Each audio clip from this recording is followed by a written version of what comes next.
been a little while since I've talked comic books, and I've got a few on the commission docket. So let us talk about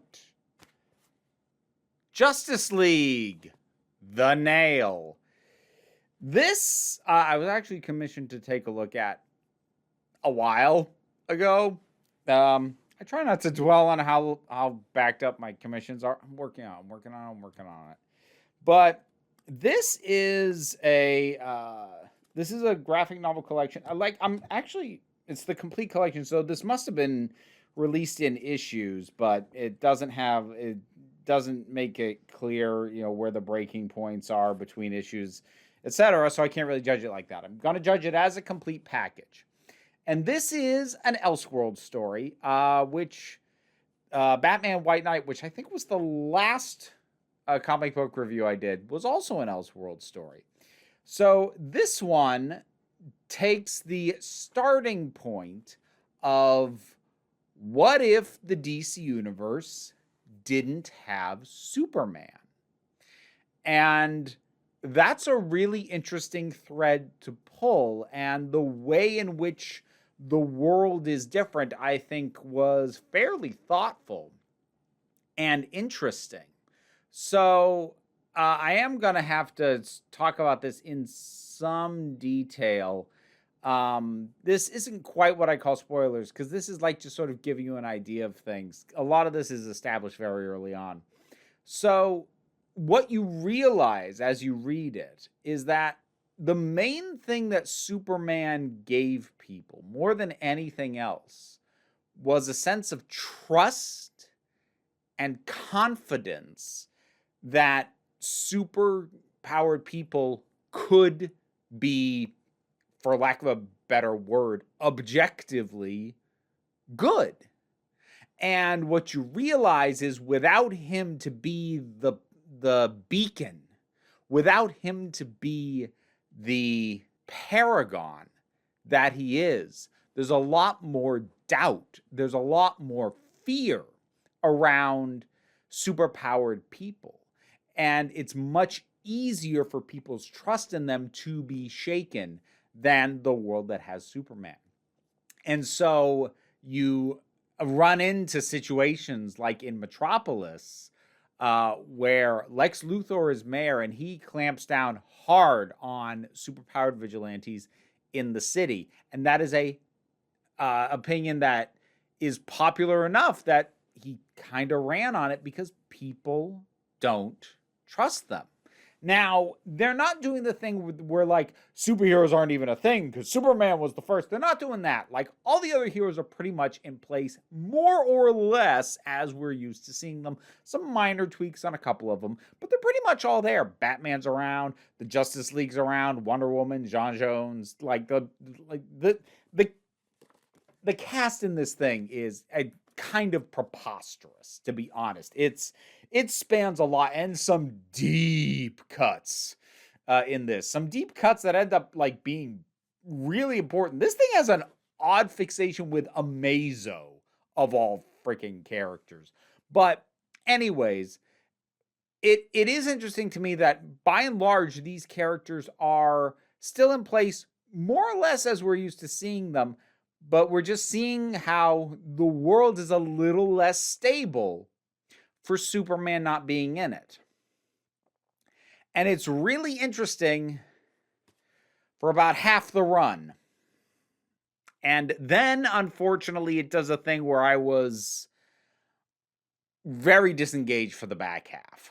And I can't say what that is without getting into a spoiler. So before I do that, the other thing I'll say is this is densely written. Like, I'm trying to... Okay. You see the amount of word balloons on this? This may not seem like an exceptional amount, but there's this much, this dense, on nearly every page. Even the action pages have this much dialogue. And it's...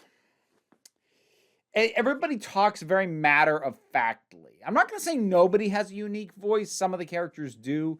But the way they talk is very, well, honestly, it's kind of very Silver Age. It's very over-explanatory. Now, Not in a way that's condescending, to be fair. Some of the stuff going on in this, especially in the back half, is complicated enough that it's actually justified that they are talking as much as they are, just flat out about what's going on. But it does have that distancing quality of older comics where people just stand around talking about the thing that's happening instead of engaging like human beings. So there's that too. I was willing to overlook it in the first half because it felt like an acceptable way to feed us all the information about how things are different in this interpretation of the DC universe than they are in the standard one. But then by the back half, it was grating on me because I wasn't finding what was going on nearly as interesting. And I suppose I got to start getting into that. So this is your spoiler warning. At the halfway mark through the total run of this thing, Superman is around. So the premise here is that Superman, when Superman's pod crashed, the Kents didn't find him. He was actually found by the Amish. And given the isolationist tendencies of Amish culture, he didn't get involved in anything going on. Didn't even really know a lot about what was going on out in the world. But at one point, it eventually kind of crashed down at his doorstep and killed the people who were his adoptive parents. And then he gets involved. But like from there, it then at the halfway mark, it leaps forward a year.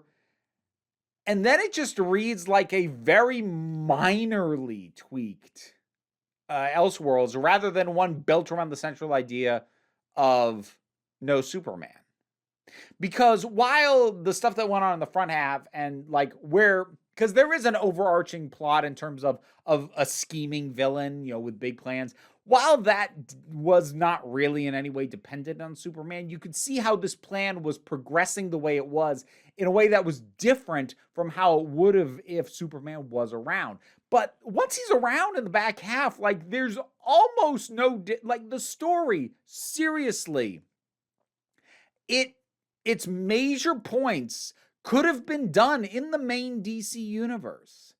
Like there's some minor differences on a few characters because there are a couple of points where some characters do die. And there are, thankfully, impacts on that. The big thing being what goes on with Batman. I'm going to come back to that. So there's stuff like that. So there's still some differences going on. But they're pretty base level. And like their practical upshot of things like Big Barda having a Green Lantern ring and Catwoman being, or Selena Kyle rather, being Batman's official sidekick, those are things that you could still have adjusted for or could have removed without that much impact on the story. The core story of the second half is not taking advantage of its premise at all. And actually, by that point, its premise is basically gone. There's a couple of token bits with Kal-El, getting to know Lois Lane, getting to know the Kents for some reason. That was actually really weird to me. Because, the people who raised him get killed with very little ceremony. And it kind of instigates his initial reaction, but they are not given much weight. Way more emphasis is pinned on the idea that the Kents influence this now adult man that they meet than the people who actually raised him.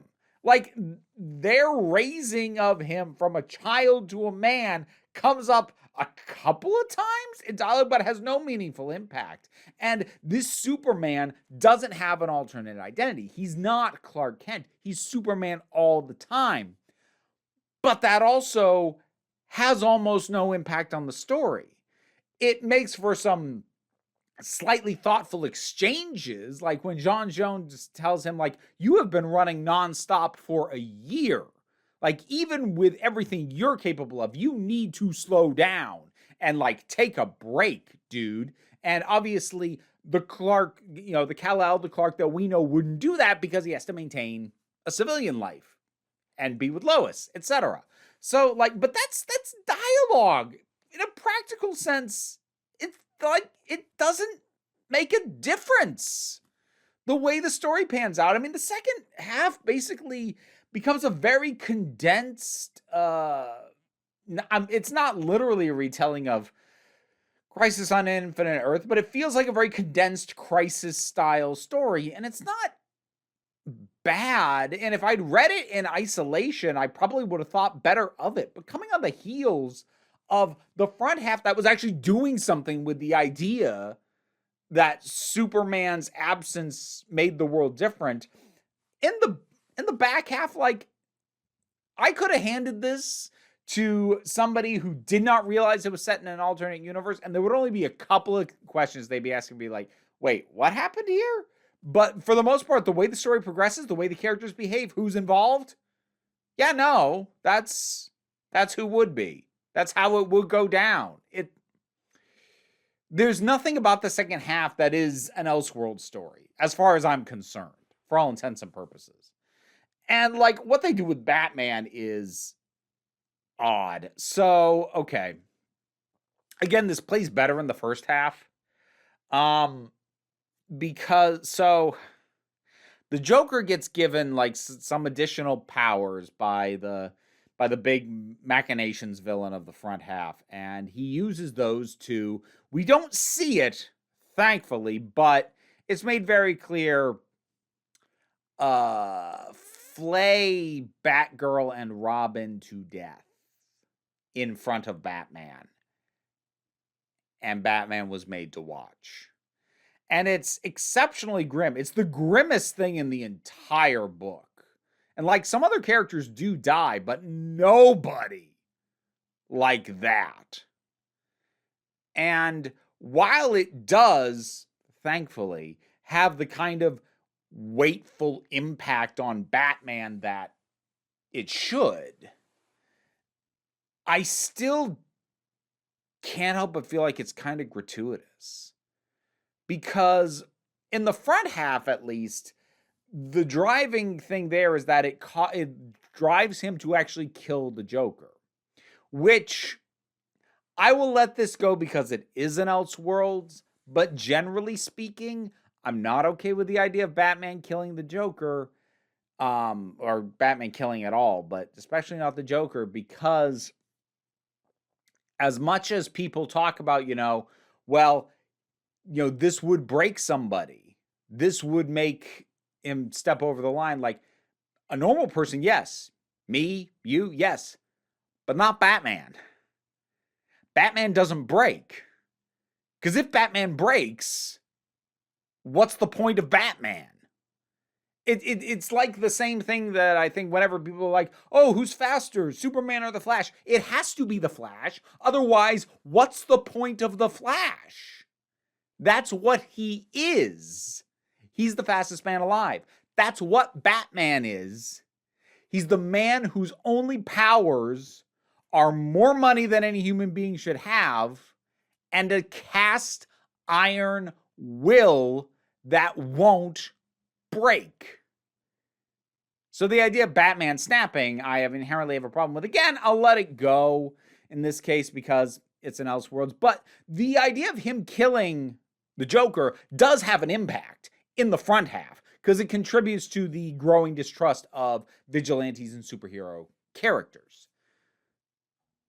But it leads to this whole weird thing where, like, he becomes completely disconnected from the JLA, which, again, that's playing out legit consequences, fine, but it just seems to be a reason to have him not, like, be off on his own thing, separate from the whole Crisis-esque thing going on in the back half. But it also, like, doesn't matter, or it didn't feel like it did. It's weird. Whatever the original mission statement of this thing was, it ran for too long. The front half is solid. Something tells me, and I didn't check, I should have, but I didn't check, but it feels like the front half was the original vision. And then it was popular enough that the people who did it, so this is Alan Davis and Mark Farmer, that they were asked to continue in this universe that they'd created. Mark Farmer did the inking. Alan Davis was writer and penciler. So that's what it feels like. Hey everybody, it's me from the future, or rather the editing phase. For you, it's still the past, just more recent than when I shot the bit. Anyways, I actually did look into this and my suspicions were correct. What I ended up reading was the Nail the Complete Collection, which collected 2 different volumes. And yeah, the second one was written as a sequel to the first and not actually a continuous story. And it's actually distinctly possible that the person who commissioned me only intended for me to read the original and not the complete collection, but that's what I read, so that's what I'm reviewing. Anyways, back to it. Because that first one feels so much more focused, and the second one feels so generic, honestly. And there's a bunch of divergences that mean nothing. There's like this whole thing where the Flash and the Atom run into the crime syndicate, the evil mirror universe version of Justice League, but they run into them by accident, and it doesn't impact the story at all. And like Wonder Woman and Aquaman end up in like prehistoric times for a hot second. And like ultimately it turns out that like the big thing that's going on is like unraveling the walls and the things that are supposed to separate different time periods, different dimensions, whatever. So you could argue that these are indications of that. But again, because of how overwritten it is, like it takes up so much time and takes so long to read, it doesn't feel like just giving us glimpses of a bigger picture of something going on. It feels like, well, you're sinking so many words into this that it feels like you're saying it should matter, and it doesn't. Disappointed. That's the word. First half is real good. But man, was it a slog for me to get through the back half of this thing. It's a bummer. I think it's pretty well regarded, so DC fans might come at me for this one. But what else is new? Have you read Justice League The Nail? Whatever your thoughts are, drop something down in the comments. Let's talk about it. Like, share, subscribe. If you want to commission me to review something, I'm trying to shorten the wait time on the results of that. But I've got a Patreon up there, also in the description. But, there's links to other stuff if you'd rather check that out. Twitch and TikTok and Twitter and links to books that I've written, etc., etc. But, don't worry about it. Take a relaxed attitude around here so you can just come on back next time you need a break. Thanks for sticking around into the credits. None of this would have been possible without my Patreon supporters. In particular, I want to thank Robin Powell, Tracy Scrabbit, Vincent Paul Bartolucci, Robin Moore, Shayla Gourlay, and Bookworm. Thanks for keeping this going. And to everybody,